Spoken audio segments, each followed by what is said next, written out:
Hello, everyone, and welcome to the Driven by MADA podcast. I'm your host, Ryan Platt, and today I'm joined by two very special guests, Bryan Kilby and Jheury Moran. Gentlemen, thank you for coming. For sure. Thanks for having us. Thanks for having us. So, both Bryan and Jheury are proud to represent one of Maryland's oldest automotive groups, Jones Junction. For over a century, Jones has been on the forefront of the auto industry, pioneering both strategy and growth. Um, what do you guys say we dive into this rich history and see what our viewers might be able to learn? For sure. Let's do it. Before we do that, though, why don't you guys take a second, just introduce yourselves for anybody who might not know who you are, although I'm sure everybody recognizes you. I don't know about that. I'm Bryan Kilby. I started at Jones approximately 42 years ago, and my father was part of the Jones group. And I was fortunate enough to be able to move forward in his footsteps. And I've been here 42 years with Jones. It's been a great career path for me. I'm actually the president of Jones right now with all the franchises. Cool, Bryan. Thanks for coming. And Jheury, tell us a little about yourself. Hello, my name is Jheury Moran. I'm the Director of Sales Operation for Jones and all of our franchises. I've been here since 2009, so about 15, 16 years. Um, all handling all sales, involvement with all the stores and everything in between. Cool. So, safe to say you guys have a little bit of experience in the industry. We do. Yeah, but you learn something new every day for sure. Yeah. Well, hopefully, we're going to learn something today. That is, after all, the goal here. You guys definitely have plenty to teach us. So, let's dive in. Mhm. First, I want to talk about Jones as a whole and just kind of the history of your organization. Now, the Jones name has been associated with the automotive industry since the early 1900s, actually 1917. That's over 100 years, an entire century. And not too long after the first auto dealers appeared in the United States. So, first of all, what is it like being part of a group that's that old with that much heritage? And what are you still doing today to kind of keep the dream alive? Well, I think the first thing I'll say that Danny's grandfather, I guess, started the business in Fig, North Carolina as a Ford dealer. Very, normal in that era of having Ford farm equipment, and then the Ford cars came with it. And then they moved from North Carolina to Cecil County, Maryland, and then that kind of launched the whole deal at Maryland. So that's a good tidbit. Yeah, it's very interesting. I understand at the very, very beginning, it was just a repair shop, correct? In Cecil County, yes. And then Studebaker came. Very cool. So, I mean, from humble beginnings to big things, that's kind of seems to be the entire Jones story. So, for those who are not part of groups who've been around since these very, very early years of automotive, what can they learn from you guys? What has history taught you? Well, for me, history have taught me is that we're like a family. Um, all of our employees they live in the community, they work in the community. Our customers are also within our community, the majority of them. So we have a very successful strive through that by having all of our employees being part of the community, being here and working here. Um, all at once. So it kind of makes it easy for us to maintain employee at that point. The one thing I could tell you that it's our employees that make this happen every day. They're the reason that we're successful. They're the reason that we can do what we can do. And quite honestly, they understand that we have to take care of our customers, and our customers are for sure, are our biggest deal every day. And our employees certainly understand that. And we strive to take care of our employees and our customers to make this project work every day, as I call it. So it's a big deal. We write about 20,000 repair orders a month. With wholesale, we sell about 1,500 cars a month. So there's a lot of moving pieces here every day. So our employees are a huge part of it, and equally so as important as our customers and the retention that our customers give us day in and day out. Yeah, so I mean, this is a pretty common theme that I see across almost all these dealerships, especially big groups and old groups like you guys.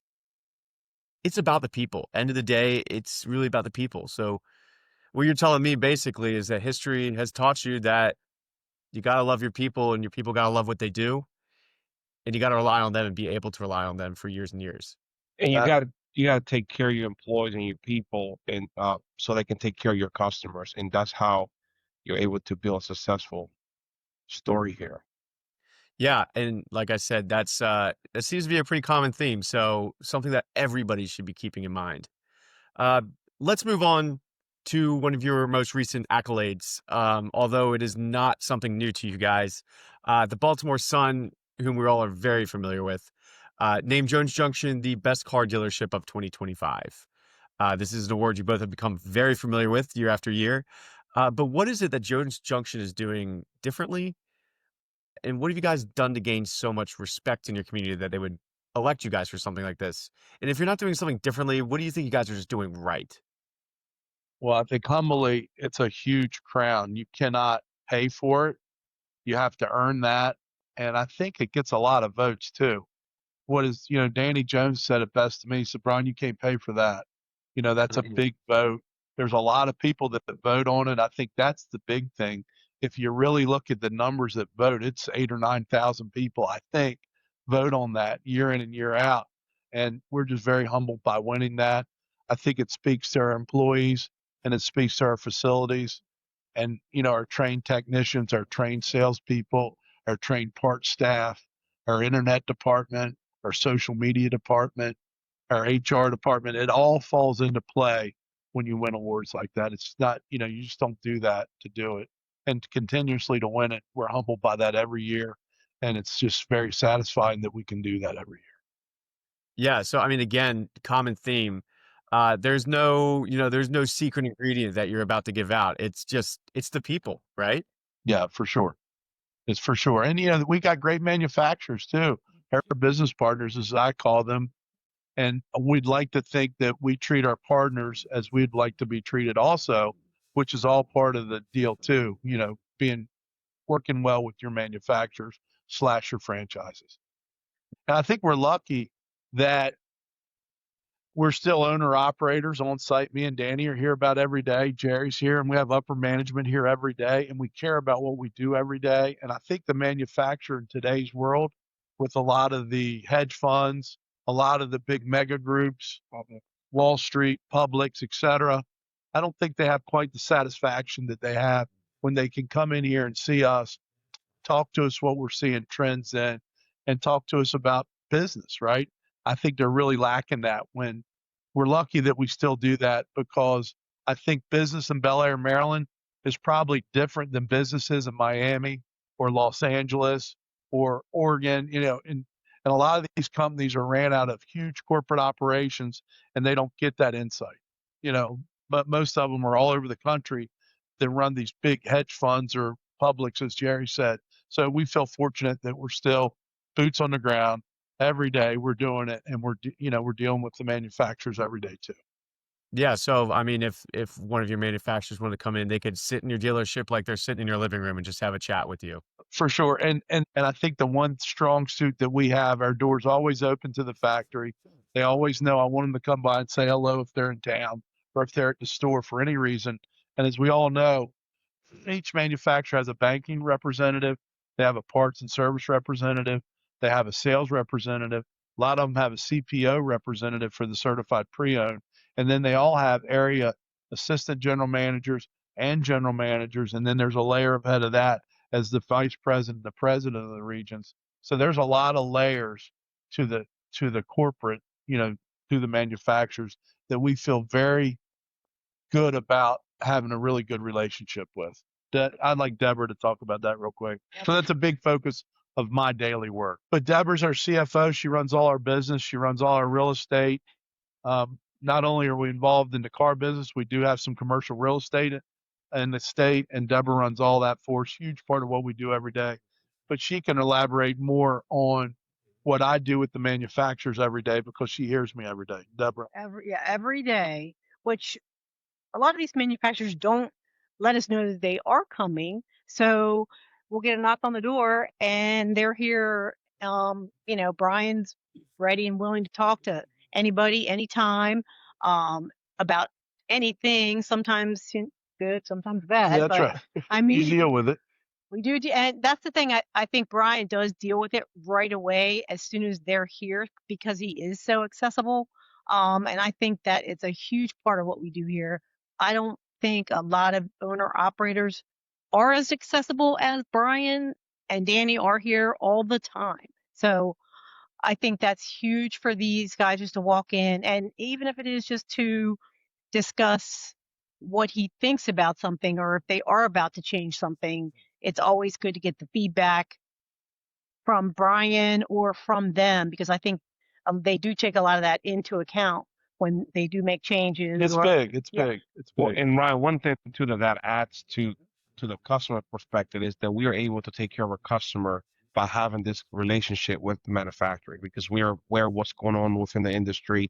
They inform us by coming in of what's going on, what we can do for recalls, warranty, etc. So we're able to translate that information And upcoming, an whatever. upcoming incentive, a special, or upcoming newer car, etc. And we're able to translate that information to the sales department, to the service department, parts department, which at the end of the day, it helps our customer to be more informed. And we share some of that information on all of our social media platform too, where we receive that information from the factory where they do come in here and visit us. It's just a really good thing for us, for the industry, and for our customer as well. I think there's definitely a lot to learn for our dealers here. And if you have questions or if you want to learn more, let us know. We can chat about this even more, the kind of strategies behind creating relationships with your OEM and getting the most out of this mutually beneficial relationship that you can build. Yes, sir. Now, let's switch gears one more time as we're getting further into this. I do want to touch a couple more items.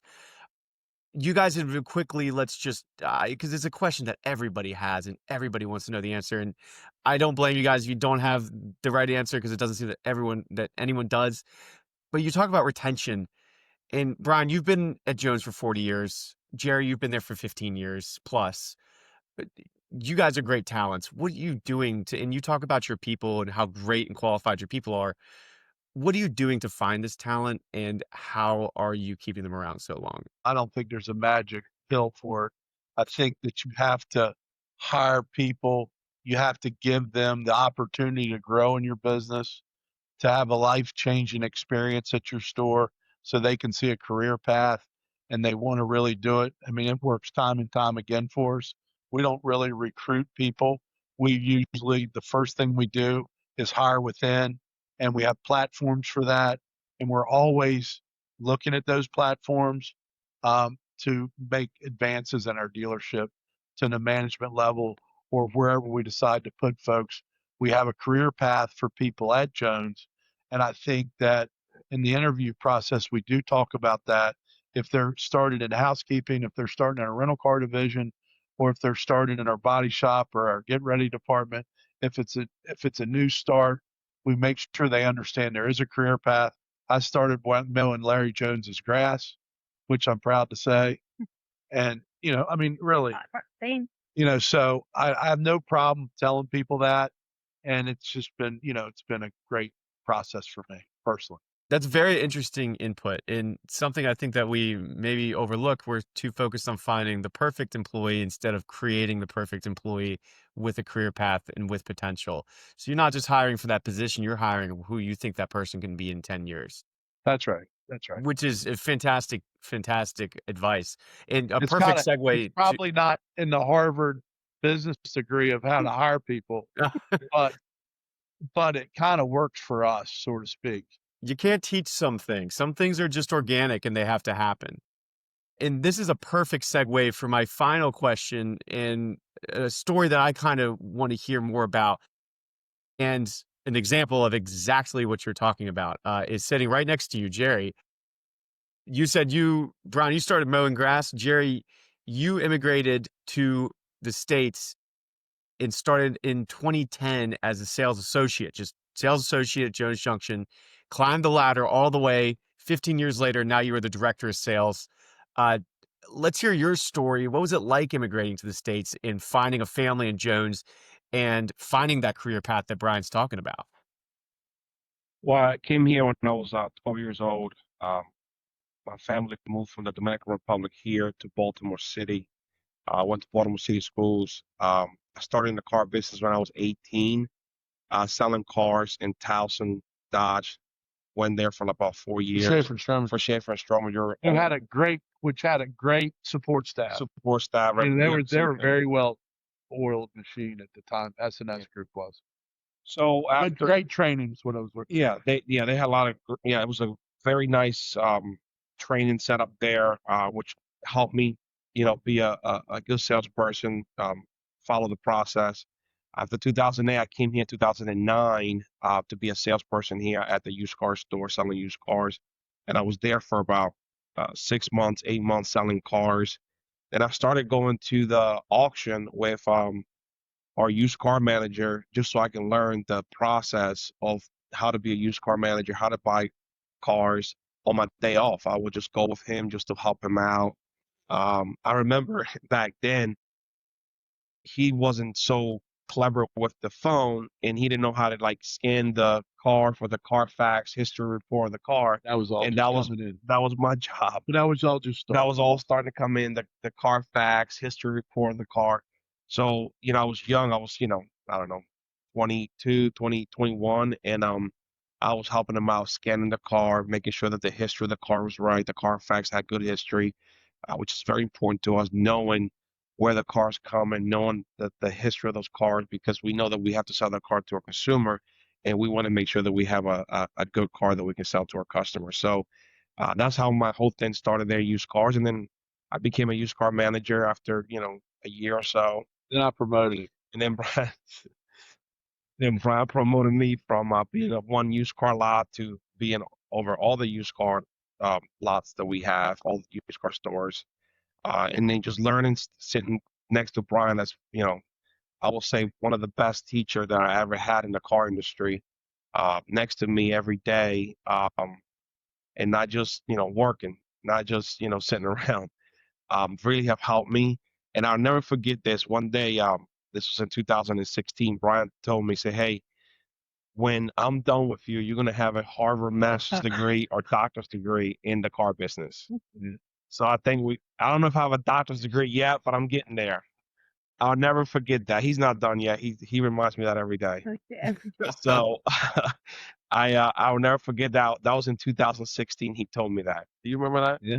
You remember that?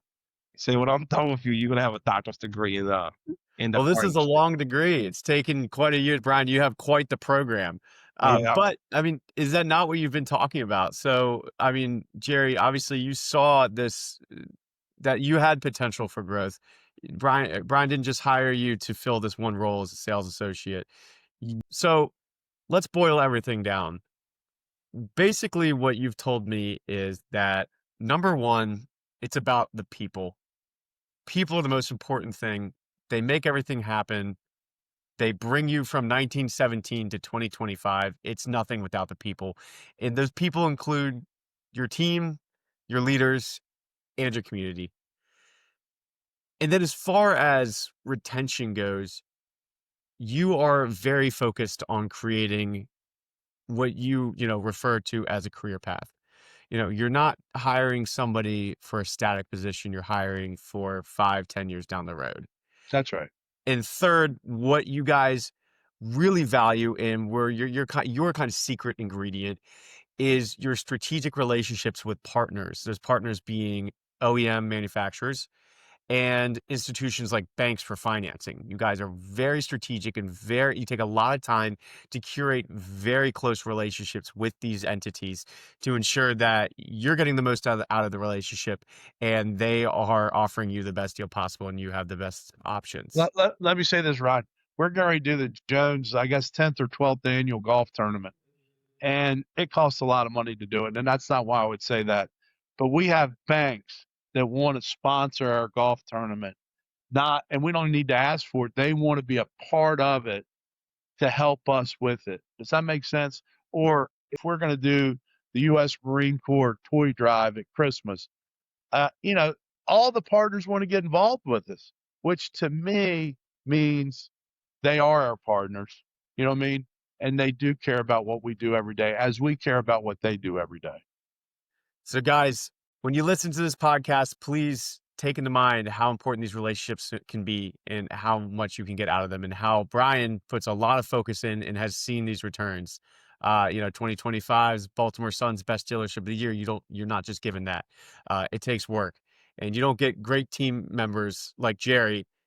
You don't just stumble upon Well, those. You have to create those great qualified team members. Well, it's just not these two. I mean, it's everybody. It's just not me. It's everybody understanding what they're trying to do every day and what our focus is and what drives Jones, right? That's what matters. And we talk about it every day. I love it, guys. Thank you, Deborah. Thank you, Bryan. Thank you, Jheury, Sure. for joining. It was fantastic getting to talk with you guys. Thanks for I know we having went a us. little long today, but you have plenty to share. There's a lot of history in 100 years. I talk a lot. And that's what podcasts are for, isn't it? All right, guys. Enjoy the rest of your day. We'll catch up soon. Thank Thank you. you for joining.